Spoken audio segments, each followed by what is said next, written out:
Hi, everybody. It's so good to be here today and Mm, getting to talk to you about this very important topic about burnout. And importantly, not just talking about the burnout, but talking about practical strategies and solutions for those of you who might be experiencing burnout, or, of course, for all of us who are at risk of burnout.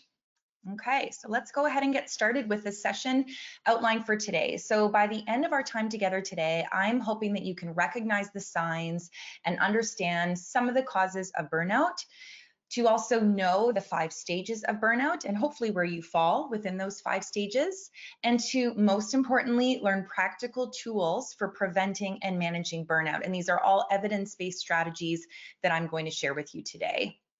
So, if you take anything away from today's session, of course, it is this whole idea that we have to first care for ourselves in order to care for others. So, I'm here to help you, help them, help your patients, help your clients, help your team members. So, what that means is that we need to listen to the advice given to us by the flight attendants when we get on an airplane, which is to put on your own oxygen mask before assisting others. So this is what can often lead to burnout, is that we are not taking care of ourselves. Now, don't get me wrong, there are lots of systemic factors and other factors that come with working in the very stressful veterinary work environment. But I also want to highlight and focus on today what you have control over. And this is where, again, making sure that you're reminding yourself, I cannot help others if I'm not first taking care of myself. And I think all of us can probably identify a time in our lives when we weren't adhering to this principle, where we were pushing ourselves too hard. We saw this a lot at the beginning of the pandemic, where we were short staffed, and many of us still are, but we were pushing through and thinking, I'm just going to put my head down and get it done. And it's, all going to work out in the end. And then getting to a point where we hit the wall, where we start making mistakes, where we're feeling exhausted, where we start showing up to work not as the best version of ourselves, probably because we are experiencing some of those symptoms of burnout. So, what are those symptoms of burnout? For today, I'm going to share with you for the rest of our session 10 things that I want you to take away in the context of burnout. And the first is how to recognize what causes burnout and what the symptoms can show up as. So, to get clear, burning out is from chronic unmanaged stress. That stress can come from things within our own lives and within our own choices and our own lifestyle. That stress can come from things external to us in our work environment, with our management whom we're working under, or with the systems in place within our workplace. So these are researched contributors to burnout that stem from workplace stressors, and those include not having control over the work that you do, which is why we see this so much in the emergency environments, having a very demanding workload, not feeling recognized or rewarded for the work that you're doing, not being super clear on what's expected of you. So we especially see burnout go up during transitions, when practices are acquired or they conglomerate, or you have a new boss, and you're like what's changed here? Toxicity in the workplace is a researched factor that has been demonstrated in companion animal practices as contributing to burnout. Conflict in the workplace, especially conflict that goes unresolved, again, that is also a contributor to workplace toxicity. Values incongruence. So what this means is that what you value is not aligned or congruent with the workplace with which you are working in. So I'll give an example. Let's say that you value really high touch points with your clients, really high quality medicine, lengthy appointments, ability to refer, ability to do advanced procedures yourself. And you find yourself working in a practice where they say you've got 10 to 15 minutes per appointment. We want to just get in, get out. We don't want to refer. We want to do what we can here. That's going to lead to burnout because it's not aligned with what is so important to you at your core. And then insufficient resources, which is something we're all experiencing right now in veterinary medicine. I don't know that there's a practice out there that is fully 100% staffed. And if you are in one of those practices, I applaud you. That is amazing. Most of us are functioning with shortages of team members, with shortages of supplies, equipment, and various other things, which can lead to burnout as well. Now, what about what we have control over, our lifestyle? This can be the hours that we are working in the clinic, having multiple jobs. We especially see this with our vet techs and nurses, having responsibilities outside of work. So whether that's on call or whether that's childcare, elder care, could be any number of different things.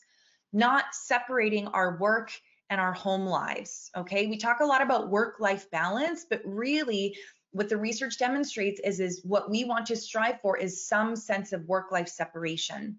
Similarly, not taking our vacation, not taking time off when we need it, not tapping into our social supports, our friends, our family, our mentors, our coaches, and not taking care of ourselves. These are all things that can contribute. Now you can see that there's a lot of things at play here. There's many workplace variables, and arguably the literature would demonstrate that those workplace variables probably have a little bit more oomph when it comes to contributing to burnout than our personal variables do. What I advocate for, of course, is what we have control over. And for most of us, we have control over ourselves and our lifestyle. So that's where I want to focus our efforts on prevention and so on today. So how do you know if you're experiencing burnout? Well, the research would demonstrate that there tend to be three main symptoms that show themselves. The first being emotional exhaustion. This is where we feel just emotionally drained, exhausted by our work. Something happens and it's like we just don't even have the emotion to give, or in emotionally charged situations, it's just like, oh my gosh, like not again, this is sucking the life out of me. We can also experience depersonalization, or what some people refer to as cynicism, where we start to have a bit of a distanced or impersonal response towards our clients, our patients, our team, anybody we're trying to help. And then last but not least, we lose our sense of personal accomplishment. This can show up as feeling incompetent in the work that we're doing, or that even when we are taking good care of our cases and, saving lives and doing good things, it's like, well, whatever, what does it matter anyways? So two things I want to highlight in the context of burnout symptoms. One is that veterinary team members tend to more often experience emotional exhaustion and cynicism. Most of us still, when we're experiencing burnout, maintain that sense of, I know I'm doing good for my patients. The second thing is that you don't have to have all of these symptoms to be experiencing burnout. You could be experiencing just one, and that would be still consistent with burnout. So what does this sound like? The Maslach Burnout Inventory is the most used scoring system for research done on burnout in the literature. And this is a proprietary score, which means you have to pay to access the survey. So I can't share all of it with you today, but they do allow us to share snippets of the surveys. Questions. And the one for emotional exhaustion, the statement that would be made that is consistent with burnout would be, I feel emotionally drained from my work. For cynicism, it would sound like, I don't really care what happens to some of my patients. And for that reduced sense of personal accomplishment, it would be, I haven't really accomplished many worthwhile things on the job. Okay, so listen to those statements and see if anything resonates. And maybe not for you, maybe for someone whom you work with. The other thing that I want to highlight is that there are many stages of burnout. Okay, so we can go from the honeymoon phase when we first enter to the profession or when we start a new job, and then progress from there until we find ourselves entrenched in what is referred to as habitual burnout. So breaking these down a little bit more, in the honeymoon phase of burnout, you're not really experiencing burnout. You feel enthusiastic, energized. You have an optimistic mindset. You feel like you're productive in the work that you're doing. You're satisfied with your job. You really want to prove yourself. This incidentally can sound very much like the honeymoon phase of a relationship as well. So you can think about this in the context of the relationship with your job. Then we start to have the stress. We recognize, some days not so good. We start to have the sense that life feels really limited to work and that we have less time for our family, our friends, and our self-care. We start to lose focus. Our sleep quality goes down. Our productivity wanes. We start to maybe avoid making some decisions in work or life. And with many of us who experience stress, you might start to experience anxious thoughts or even headaches. Then in the chronic stress stage of burnout, this is where that sense of powerlessness or even failure starts to set in. This is where I see a lot of newer graduates, especially who are more prone to burnout, start to feel like, I must be failing in this job. Like, this is frustrating to me, that even when they try to, maybe adjust and tolerate the stress and take care of their patients, that the efforts don't feel like they're paying off. In this stage, especially if there's a lack of acknowledgement around what you are doing and how hard you're working and the amount of stress in your work, then you can start to feel, or even acknowledgement from clients per se, you can start to feel inadequate or even incompetent. This can lead to a sense of exhaustion. And for many people, this starts to show up as resentment. And some in this stage just will deny there's a problem and just say, yeah, I guess this is just what I signed up for as a veterinary professional. So, wine Wednesday and wine weekends, and that's how we're going to cope with it, and find oftentimes very unhealthy coping strategies to get by. Then a person progresses to what is truly defined as the burnout stage, which is where we talk about seeing those symptoms that I mentioned in terms of the Maslach burnout inventory, that apathy, cynicism, even despair or disillusionment. We're seeing this a lot in the veterinary profession right now, feeling like this is not what I signed up for. I'm not doing the work that I wanted to do, or I'm working so hard and I have all this student debt, and not being able to see a way out, becoming resigned or even indifferent to the situation. Pessimism, self-doubt, and social isolation happen a lot in this stage, what can be challenging because social connection is something we really want as an antidote to burnout. From a physical perspective, individuals might experience more chronic headaches or even gastrointestinal signs. And the key thing here for you to recognize in yourself and in others is behaviors that are not characteristic for you as an individual. So look out for your friends and your colleagues as well. Someone shows up to work and has an outburst or says something that really doesn't seem typical for them.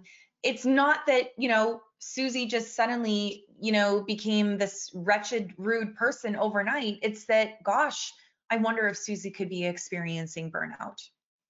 And then the last place that we want to find ourselves, of course, is entrenched in habitual burnout. This is the last stage where the symptoms of burnout become so embedded that even when a person tries to revert to normal, it can be very hard to get there, that the mental, physical, and emotional problems seem entrenched. And this can appear a lot like depression. In fact, depression can occur concurrently with the habitual stages of burnout. And this is where we tend to see a person impacted both in and outside of the workplace. So in the earlier stages of burnout, most people, when they go home, they're like, I feel great, or when they're on vacation or on the weekend or days off. When we get into the habitual stages of burnout, even when the person goes home, they're feeling this sadness, this fatigue, and this, just general disdain towards their work as a care provider. So again, I want to really emphasize that while burnout is considered a work-related phenomenon and depression is considered a mental illness, the symptoms really do overlap.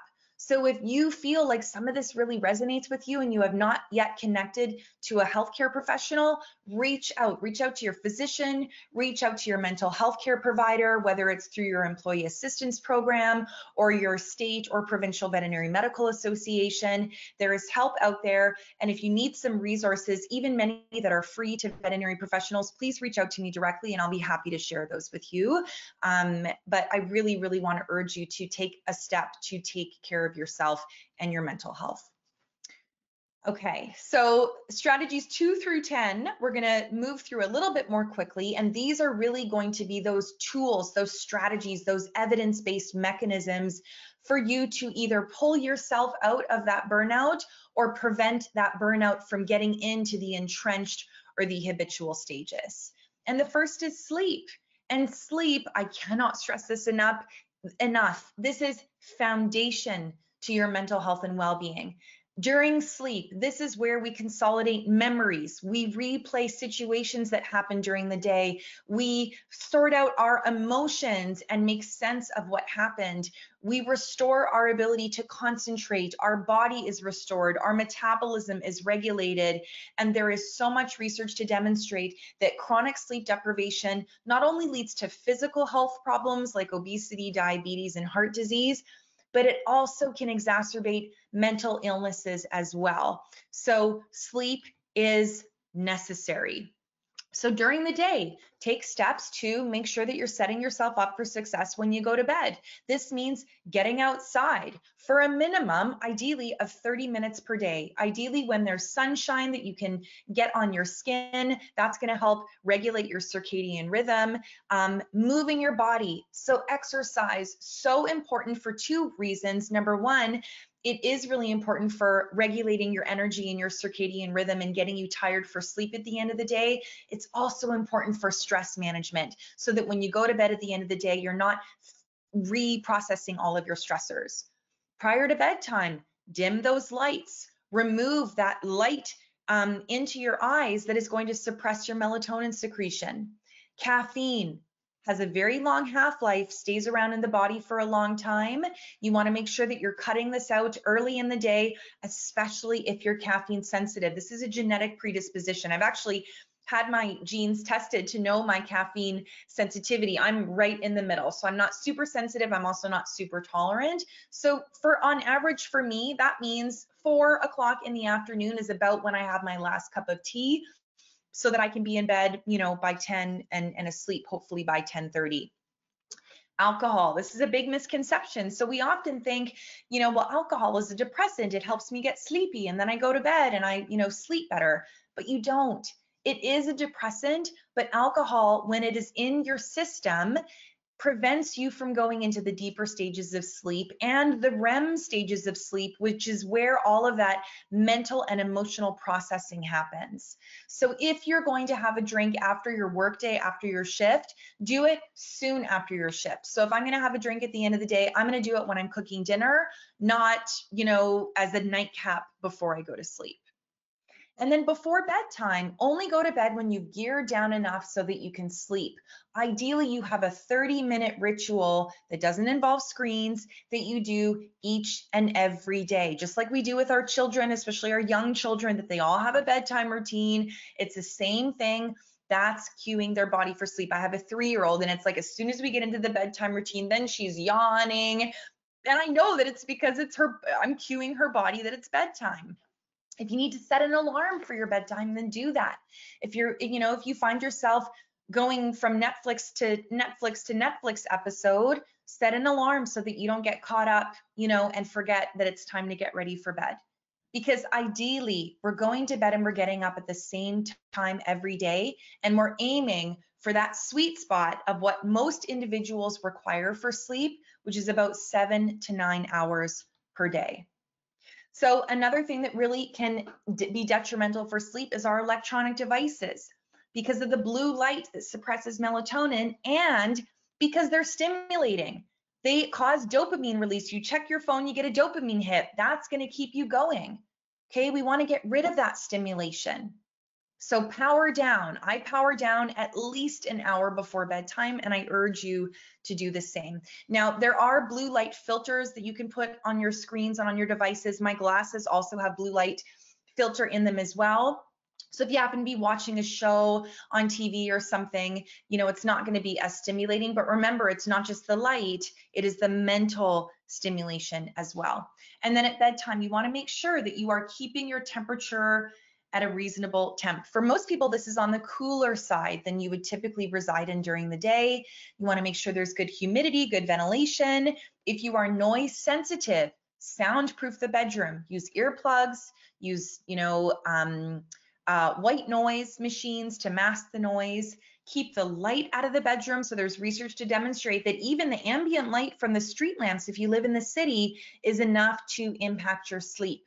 So whether you use blackout blinds, eye mask, dim your electronics, turn off your electronics, heck, get your electronics out of the bedroom, which is my preference, and only use the bed for intimacy or sleep.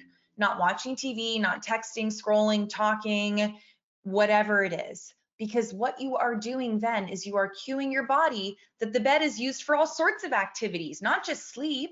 So you get into bed and then your body is like, woo, like, what are we doing tonight? We want the opposite. We want you to get into bed and for your body to know right away, okay, this is where I go to sleep. Tip number 3 is to maintain healthy habits.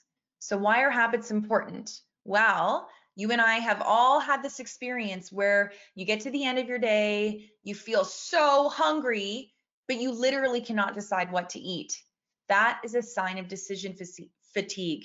Decision fatigue is a gradual depletion of your decision-making capacity because you've overused the most upper reasoning, problem-solving prefrontal cortex part of your brain. Even when you're not physically fatigued, you can have decision fatigue. We make so many decisions during our days that by the time the end of the day comes, we're either in decision paralysis, we make impulsive decisions, usually reaching for unhealthy things or just laying on the couch and not being able to get up. We make mistakes, we lose self-control.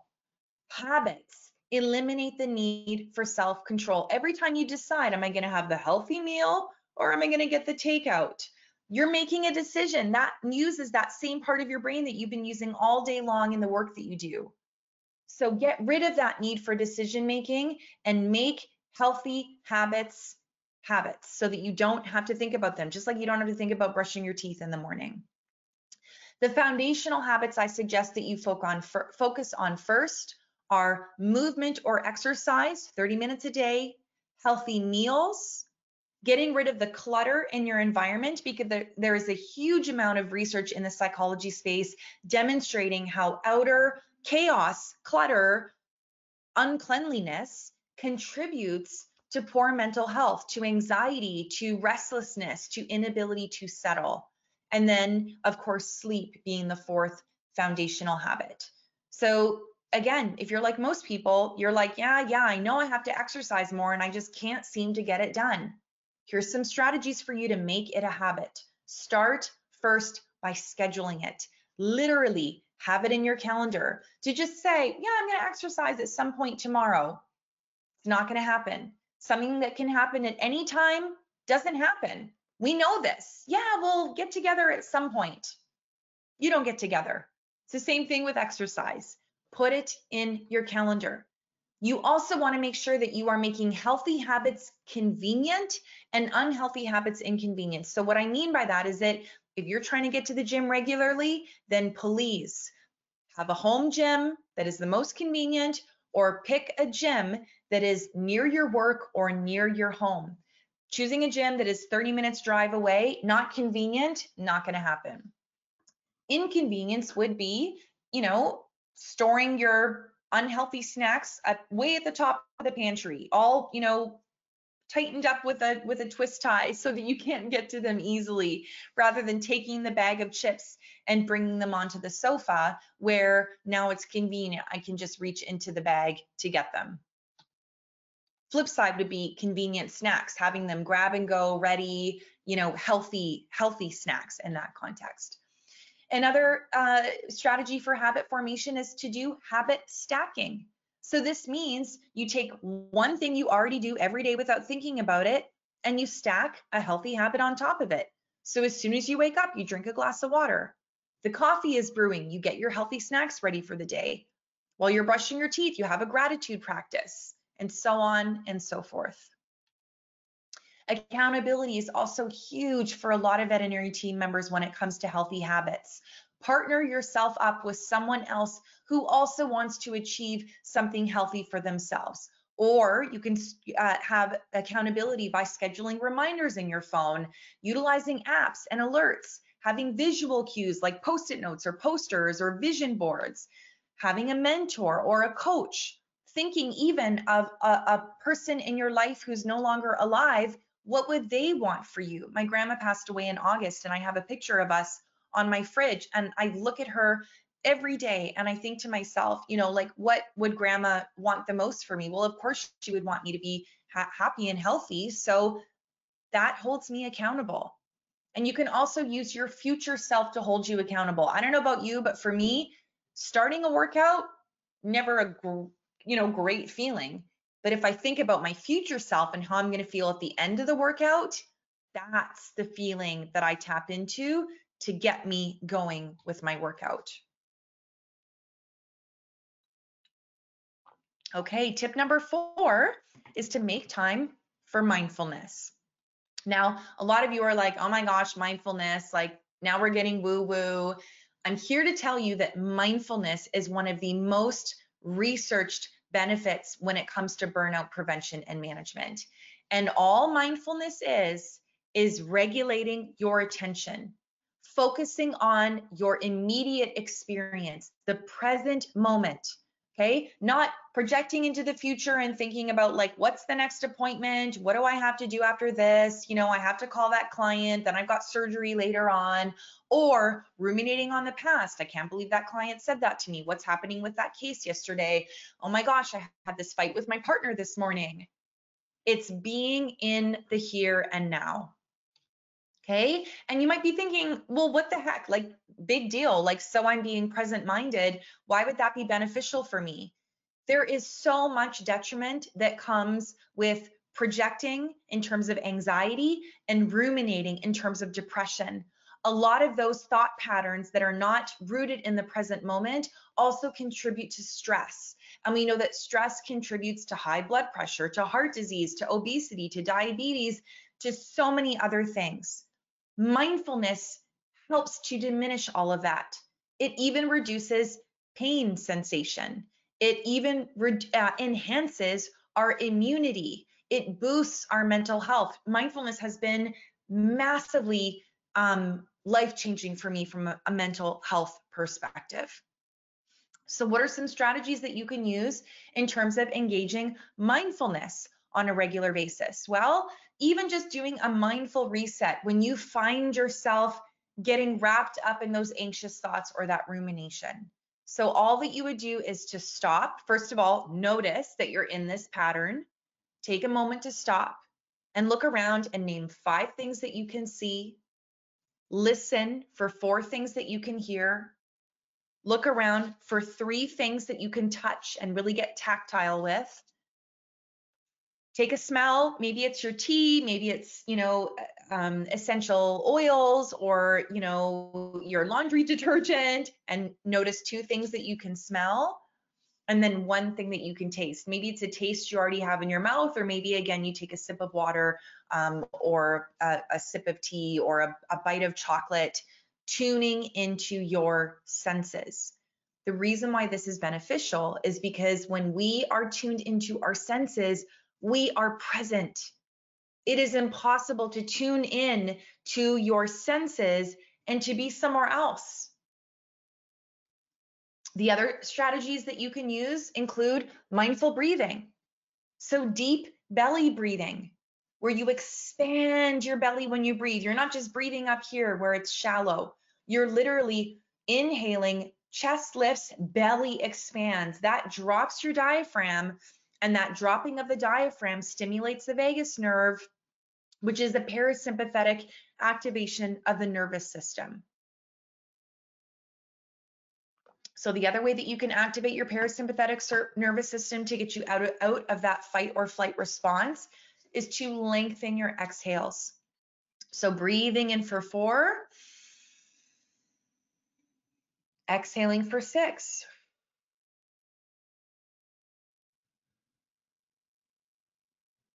You can breathe in and out through your nose, or you can exhale through your mouth. For some people, even exhaling as a sigh can be very beneficial.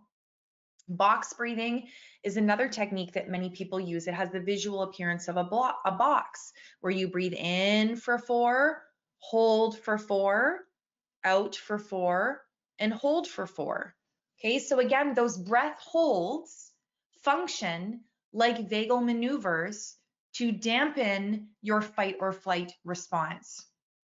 And then, of course, even just noticing your breath, counting your breath, taking 3 deep breaths. Anytime we're noticing this thing that we do all day, every night, without having to think about it, we're engaging our mindfulness muscle. Okay, and every time we tune into the present, pull ourselves out of the past or the future. We are building that muscle, that part of our brain with neuroplasticity, which is going to help us regulate our stress and help us enhance our focus. So some of you might already be yoga practitioners. Yoga is a beautiful practice of linking the mind, the thoughts, with the body sensations, with the breath. Okay, so practice yoga, do a body scan, close your eyes and just scan your body from top to bottom and just notice how you're feeling, what the sensations are. And of course, meditation is a very well recognized mindful activity whereby you use your breath, a voice, a mantra, something as an anchor. And all that you're doing is you're just bringing your attention back. So you would sit in meditation and you would just listen to the voice on the recording, or perhaps close your eyes and just count your breath. And every time your mind wanders, you just bring it back. Okay, I'm starting back at 1, counting the breath, and so on and so on and so on. And every time, like I said, every time your mind wanders and you notice it and you bring it back, it's not a failure. It's the practice of meditation. That is building your mindfulness part of your brain. And so many people say to me, well, Marie, I can't meditate. My mind's too busy. I can't clear my thoughts. It's not about clearing your thoughts. Okay. It's about noticing the thoughts, letting them go, and coming back to what's right in front of you. So if you're interested in trying a mindfulness practice, give meditation a go. I highly recommend the Headspace app for beginners. There's a 10-day free trial that's going to share videos and practices. It's going to explain about mindfulness. It's a lovely British voice that's very easy to listen to. For those of you who are more experienced or you've tried meditation in the past, Insight Timer is my go-to app. Thousands and thousands of free meditations are there for you to use. If you think meditation is something fun you'd like to do with your kids or with your partner, with your family, then My Life is a really fun app that you can use. And if you are a person who struggles with sleep, if you have experienced insomnia, Calm is probably the most regarded app in terms of having free bedtime stories, bedtime meditations, bedtime breathing exercises that are going to enhance your ability to fall asleep. Okay.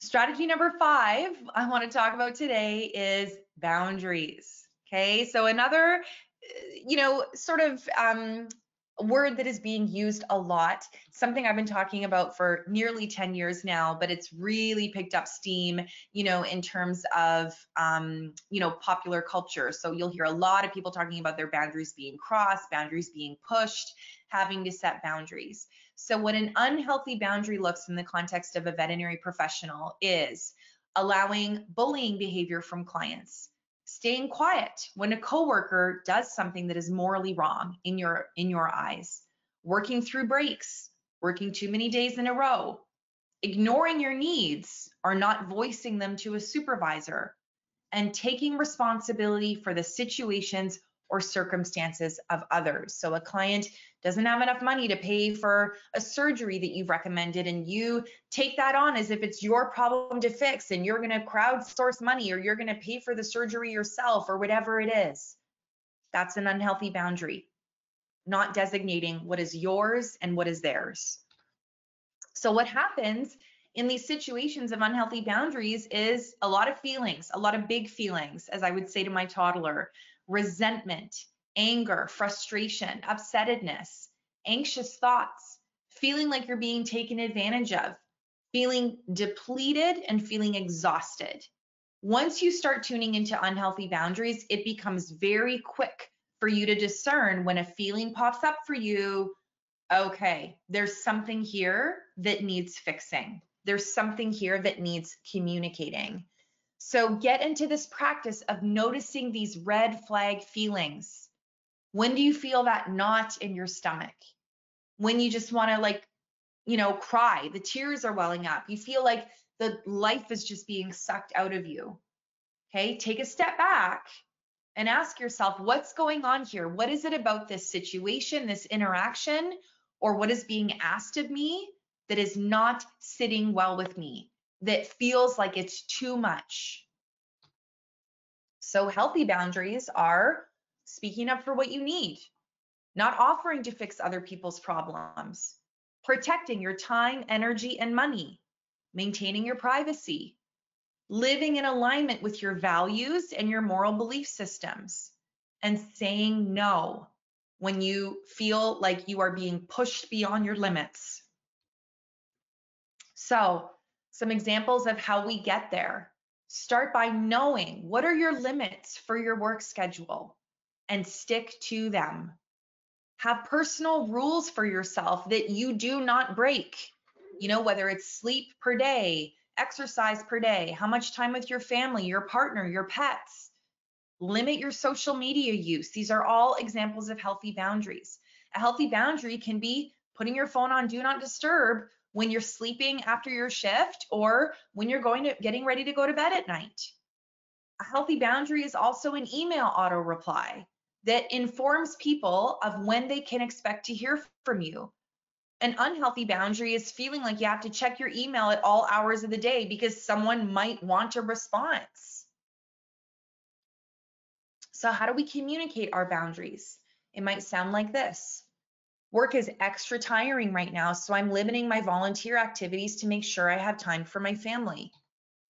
I need to have time in my day to finish my medical records, so please block off an hour in the morning and afternoon for catch-up. I don't work more than 5 shifts in a row, so unless someone swaps shifts with me, I have to say no to picking up another one. I'm sorry things are so difficult for you right now. I'm also struggling to keep up. But when things settle, I would love to catch up and hear more. Okay, that's protecting your energy. And one of the big ways that we protect our energy and our time is to say no when it's appropriate. A lot of people say to me, well, I can't say no. I'm a people pleaser. Like, how do I say no? This is something I'm not good at. How about this? That doesn't work for me. Can we do this instead? I'm not available for that right now, but keep me in mind in the future. It's hard for me to turn that down, but I'm going to have to say no. No, but thank you so much for asking. I appreciate you asking, but I have to say no. I don't have what it takes to say yes right now, so I will say no. That sounds really great, but I'm going to have to say no. I've got too much on my plate right now, so my answer is no. And remember, how you say it really makes a difference for the energy and the intention behind it. This is for you. This is not for the benefit of the other people. This is for you to know your personal rules and non-negotiables so that you can say, I don't work more than 5 shifts in a row is so much more empowering than I can't cover your shift on Saturday. And really avoid vague phrasing like I'm not sure, I don't think so. Not only is it signaling to you and your body that you're leaving yourself open to this, it's also signaling that to the other person as well. Some other strategies I'd like to share with you about no are the no, but, and the yes, if. So I'm going to say no for this year, but I'd love to be considered again in the future. Or I'm not able to do this now, but next month I could take that on. Yes. Okay, so I'm not saying no all the time. I'm not telling you to say no all the time. You can say yes if with a qualifier. Yes, if someone can take my Sunday shift, I'd be happy to work for you on Saturday. Or yes, if I can be paid overtime, I'll definitely stay late to perform that procedure or to complete that task. Avoid oversharing, okay? You'll see in my examples that I'm giving you, these are very concise examples or statements. I'm not going into elaborate justifications. Well, you know, my daughter has gymnastics on Saturdays and I'm really trying to exercise on the weekends and I'm doing this thing called meditation now, and so I've got to have time for that. When you lay out your entire backstory, all you're doing is giving someone else ammunition to compare what they feel is important to what you feel is important. And quite frankly, it's an unhealthy boundary. It's none of their business. Okay, getting on to strategy number 7, Be strategic with self-care. I alluded to this at the beginning and I'll say it again. You can't give to someone else what you have not given to yourself first. This applies to so many things in life, love and, knowledge, and definitely in the context of caregiving. So self-care is a self-initiated behavior that you choose to incorporate with the intention of promoting your health and well-being. Self-care is a long-term plan that we do to build up our reserves so that when life gets stressful, we're okay. Coping strategies are a short-term means of dealing with a crisis. Okay? These are reactive, not proactive. And at the end of the day, if we practice coping strategies long-term in lieu of self-care, it is going to be draining. It is not health promoting. Pouring a glass of wine and sitting on the couch to watch Netflix, that's okay every once in a while. That is not okay in the long term because that takes away from time that you might spend connecting with someone, exercising, going to bed early, eating a healthy meal. So ideally, we would be planning and practicing self-care in a holistic way, meaning we're not just looking at our physical health, exercise, sleep, and so on. We're looking at all of the dimensions of wellness, emotional wellness, how we regulate our feelings, social wellness, staying connected with others, environmental wellness, taking care of the clutter and the chaos in our environment, financial wellness, looking after our money, occupational wellness, how do we stay well while working? Spiritual wellness, how do we make time for awe and wonder and reflection in our lives? And intellectual wellness, how do we pursue lifelong learning? And I don't mean just learning in veterinary medicine, I mean learning about life and other things. So we can do this by setting goals for ourselves. A physical self-care goal might be 30 minutes of daily online exercise or walking outside. Spiritual could be 10 minutes of daily meditation using an app. Notice I'm getting very specific here. Emotional, twice a week, or every other week, online support from a mental health professional. Intellectual, listening to a podcast once a week. Financial, meeting with a financial planner before the end of the month. Social, planning a weekly catch-up with a close friend or family member. Work, committing to taking at least one break per shift, even if it's just 10 minutes of stepping away from your computer. Environmental, tidying up clutter from your workspace or home every day. Strategy number 8, separating work and home life. So I talked about this earlier in the presentation when I talked about contributors to burnout. We want some time in your day where you are not thinking about work and you are not doing work. And that starts with the end of your shift, making sure that everything is done, finishing your documentation, dealing with anything that hasn't been done, especially if it's essential. Can you delegate it to someone? Can you get it done? Or do you need to write it down so that you're not thinking about it, but you can do it tomorrow? Then think about your day. What went well? What do you wish had gone better? Focus on the positives if you can, and know that at the end of the day, you did the best you could with the time and the resources available to you. Then we consciously finish our work. We hand over our patients, we close down our computer or our paper files, and we say goodbye. We do not sneak out the door and hope that nobody asks us any other questions. We say goodbye. Closure for our team, closure for us. Unless, of course, you're the last person at the hospital. Well, maybe you have nobody to say goodbye to, but you still go through these rituals. Ideally, if there is something bothering you, you arrange to talk to someone, maybe not that moment, but maybe you send a text or an email to someone to say, hey, this happened to me today. Could we find some time to talk about it? So that, again, you know that you're planning to deal with that. That you have a ritual, a physical ritual where you demonstrate that you are stepping out of your work role. And then you close your email. Hopefully you don't check it again when you're at home. Any other personal rituals you need to do to signify that work is done. Telling yourself, I am now out of role, and making the journey home that final separation. So maybe you do some of your reflection and your processing at work. Maybe you do a bit of mindful exercise when you get into the car, something to really solidify that I am now moving into my non-work part of my life. Some people, when they get home too, they'll go for a walk, they'll get out in nature, maybe they'll take a bath or a shower, literally and metaphorically washing the day off of them. And if you do work from home, like many of us do, I work from home most of the time now when I'm not in the clinic. You might even be finishing medical records or doing something else at home. Make sure that you go through a similar routine at the beginning of starting work that you would for any other workday. So if you're working the whole day at home, you still get up, exercise, shower, get dressed, all of those things. And then you keep your work to a specific space. So try to get out of the habit of like working on your laptop on the couch and at the kitchen table and all these different places, because then work just bleeds into all parts of your life. And then again, when you are done your work, you still go through a ritual, shutting down your computer, closing the laptop, shutting the office door, whatever it is, to indicate that work is done. Strategy number 9 for today is to let go of perfectionism, to aim for good enough.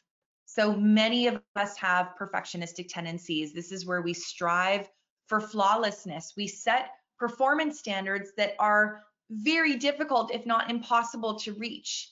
That comes with a lot of self-criticism, and it can create a lot of distress in our lives. And very often this stems not from you wanting to do well, which is very healthy perfectionism, but because you are concerned about what other people will think, and you set unrealistic expectations for yourself as a result. So individuals with adaptive perfectionism, they set realistic standards. Of course, we want to treat every patient as perfectly as we can, and we recognize we're going to make mistakes. Not every patient is going to live, and that's okay. Maladaptive perfectionism shows up as those unrealistic standards. When you don't reach those standards, there's often an overreaction, and it stems from this need to control others' perceptions of you, to control case outcomes, to control the situation. Maladaptive perfectionism, we know, has many researched health consequences, including depression, anxiety, social anxiety, obsessive compulsive disorders, anger issues, body dysmorphia, burnout, you name it. So again, I am okay for you to have adaptive perfectionism where you're striving for excellence. What I want you to be mindful of is those unrealistic standards that can only be met at the expense of your mental health and well-being. So setting realistic standards. This doesn't mean you're throwing your standards out the window and you don't care about your cases anymore. It just means that they help you to do well without the cost of your health. And whatever standards you choose, whether it's how long you want to spend on a record, whether it's how much time you want to dedicate to a presentation, whether it's how many how much research you want to do for a case that you're uncertain of, limit comparisons to others. Unless people are being very transparent about what's really going on in their lives and how they're really doing from a mental health and wellness perspective, do not compare other people to what you are doing for yourself. This is where you really want to stay in your own lane. Getting rid of perfectionism can also be helped by not getting bogged down in all the details. So not worrying about the little things, asking yourself, does this really matter? What's the worst thing that could happen? If the worst does happen, will I survive it? And will this even matter next week, next month, next year? Replace those self-critical thoughts with more realistic and productive statements, like, nobody's perfect. All I can do is my best. Everybody makes mistakes, and everyone has a bad day sometimes. And guess what? Nobody is liked by everyone. Turning those habits, making positive, realistic thoughts a habit is going to squash that negative self-talk. Okay, and remember or consider that having a problem with perfectionism is kind of like having a phobia of mistakes. And how do we treat noise phobias in dogs? We do a little bit of exposure therapy. Do the same thing for yourself, facing these imperfections in a gradual, controlled way, sending the email with a mistake, going out the door without makeup on, wearing scrubs that don't perfectly match. Never let perfect be the enemy of good enough. And the last tip I'm going to share with you today before we get into some questions is to always cultivate self-compassion. Self-compassion is compassion that we direct to ourselves. This really determines how we treat ourselves during difficult times. And what we know based on research is that those individuals who practice self-compassion weaken that relationship between those perfectionistic tendencies and the likelihood of experiencing depression. So even though you may be a perfectionist in some aspects of your life, if you can practice this self-compassion muscle, you're less likely to fall into depression or experience anxiety when things don't go perfectly. So self-compassion is a culmination of three things. Number one, self-kindness, treating yourself just like you would treat a close friend who is going through a difficult time. Number two, mindfulness, what we've talked about already, being open to and aware of your experience. Saying to yourself, this is a tough situation, this sucks, this is hard, but you're not getting swept away in it, you're not ruminating on it. You notice it and then you let it go. The third piece is this recognition of the fact that we are all human. We are all flawed. None of us are perfect. We all make mistakes. We all struggle. You are not alone. So you might consider taking a self-compassion break. This is especially important if you have gone through something difficult at work. Maybe you lost a patient.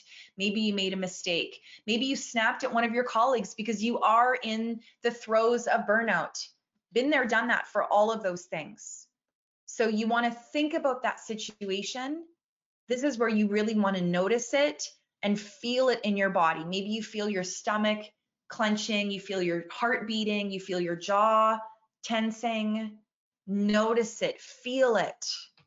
And then you say to yourself, whatever resonates for you, some acknowledgement that this sucks, this hurts, this is awful. And then this recognition of common humanity. You know what? We all struggle. I'm not alone. Other people feel this way too. You don't have to repeat all of these. You just pick one statement that resonates. And then you can put your hands on your heart and say something kind to yourself. This is the self-kindness. Can I be strong? Can I be kind to myself? Can I forgive myself? May I accept myself just as I am, as flawed as and imperfect as that might be. So the key takeaways from our session today are for you to recognize the signs and stages of burnout. That is the first step in managing it and preventing it. Recognizing that prioritizing sleep, healthy habits, and regular self-care can help, and that practicing mindfulness, healthy boundary setting, saying no, and work-life separation are necessary and evidence-based tools for burnout prevention.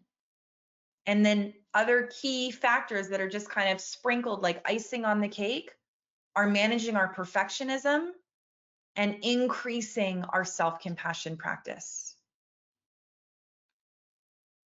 So if you are looking for a synopsis of some of these tools with maybe some links to, take you deeper into this content, if you subscribe to my newsletter that comes out every month, you will have access to this free PDF, 10 tools for battling burnout. So if you go to my website, mariehollowaychuk.com/subscribe, you can access that. Highly recommend. If not for you, then maybe to share it with someone else who you think would benefit from this content.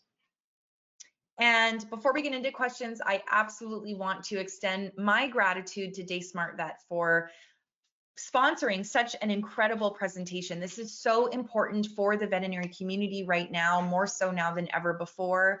So thank you for stepping up and for putting this together and organizing this, and of course for inviting me to be here. It's always a joy to be able to share my knowledge and experiences with other people. And otherwise, I welcome any questions in the Q&A section, in the chat, wherever you want to share those. I would love to listen and answer as best I can. If you would rather not ask questions publicly, or you have to run and you want to email me, you've got my email address, you've got my website. There's also revivingvetmed.com, which is my website of lots and lots of resources supporting the mental health and well-being of veterinary team members. And if you find yourself on social media, I'm also quite active there as well. So I hope that you will follow me or connect with me there too. So thank you so much, everybody. Awesome. Thanks so much, Dr. Marie. This has been great. And it looks like we do have a few questions to get us started. Awesome. So the first one is, what is one piece of advice you wish you received when starting your career in veterinary medicine? Yeah. Oh my goodness, such a good question. It's so funny because I actually just recorded a podcast episode with the AVMA, the My Vet Life podcast, and it was the whole premise of the podcast was if I had known then. And so we talked about a lot of stuff, and I think everything I shared today would be right up there on that list. I didn't get into my story when it comes to burnout, but I have experienced burnout several times in my career. I was in academia for 5 years in a job that I absolutely loved and excelled at.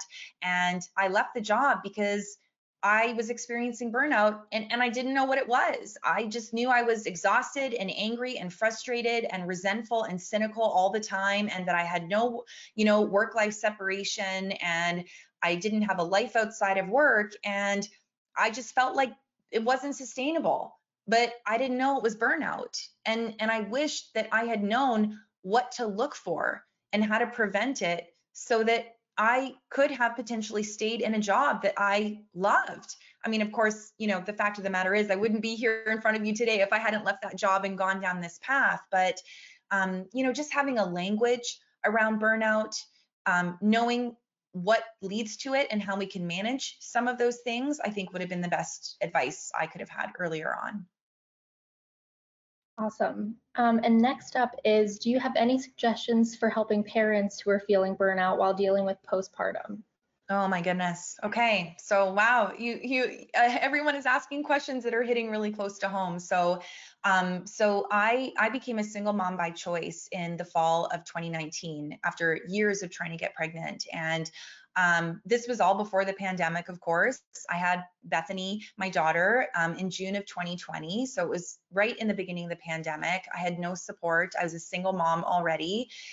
And because of my pre-existing mental illness, I live with depression and anxiety. I knew I was predisposed to postpartum, but nothing could prepare me for the anxious thoughts, the panic attacks, the depressive thoughts that I was having. So it was quite serious, and thankfully I did get the help, that I needed, thanks to a nurse, a community nurse who kind of stepped in at Bethany's 8-week checkup and really directed me to support. My biggest response to that is, and what I share with those who I work with in terms of coaching, lots of female veterinary professionals who are coming off their mat leaves or going back to work, is to really lean on your social support. So I am grateful, so much so that the pandemic, is lifting to some degree. We have vaccines. It's safer for us to get together. I mean, back then there was nothing. Nobody was getting together. I had no one to come and help.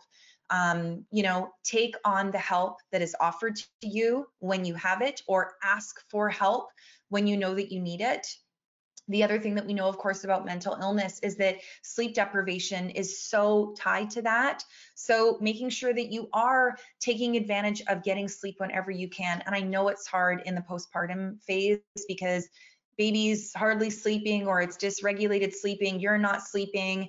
Mental health really is supported by sustained periods of sleep, and we're just not getting that early on. So anything else that you can do to foster and manage your mental health, talking to a counselor, getting outside for fresh air, exercising if that's something that your postpartum body can manage. It doesn't have to be high impact. It could be going for a walk. It could be some stretching, getting back into strength training.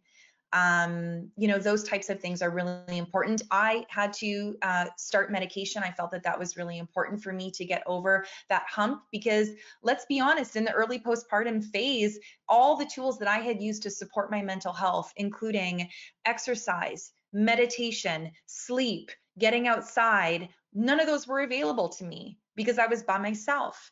I had, was recovering from the birth, so I wasn't physically that mobile. Who has time to meditate when you can't even sleep? Like it was, everything had kind of gone out the window there. And so leaning on your supports, doing as much as you can from those perspectives. And when you can't do those things, then we lean on things like medication and mental health professionals to really get us through. So I hope that answers the question. Certainly reach out to me if you would like more information personally. Great question. All right, and next up is, I'd love to take a vacation, but the thought of that alone seems exhausting lately. Do you have any tips or recommend taking a staycation at home instead? Oh my goodness, I love this question. Yeah, oh my gosh, you must be a lot like me, whoever asked this question, because I'm one of those people that does not love planning a vacation. I get very stressed about it. I get stressed with the flight prices changing. What flight do I take? Where do I stay? What do I do?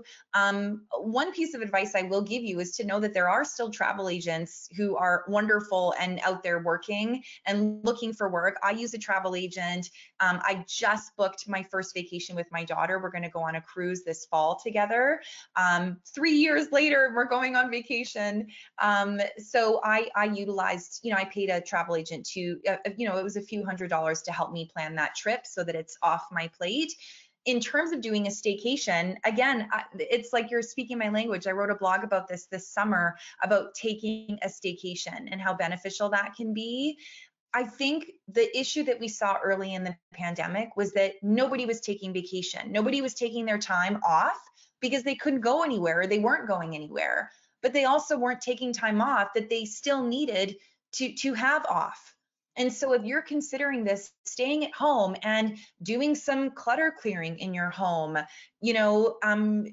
experimenting with some new meals, connecting with friends, getting that social connection that you haven't maybe had recently, resting, having some time off from work and really making sure, because this is the issue with a staycation, is we can kind of get pulled into the day-to-day routines. I should check my work email. I should do this. We don't have that physical separation of going somewhere. So the one piece of advice I would give you for a staycation is to make sure that you are not accessible for work, so that you really do try and treat it as a vacation staycation.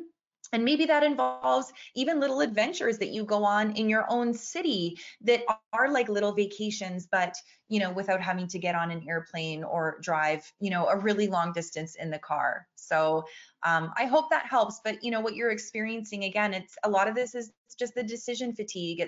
We've been processing so much for the last 3 years and in our daily jobs and in the work that we do, and especially being short staffed, like so many of us are. And so then the thought of having to deal with anything else, even if it is something fun like planning a vacation, it just feels so untenable to us. So my heart goes out to you, and I hope those responses help. Great, thanks so much, Dr. Marie. And I think that sums it up. We had one more asking if the slideshow will be available, and I will be sending out the recording of this to all registrants, so everyone will have access afterwards as well. Awesome. Perfect. I think that sums everything up. Thank you so much, Dr. Marie. We really appreciate it. Oh, it's my pleasure, Chelsea. Thanks again so much for having me. I loved it. Thanks. Bye, everyone. Bye.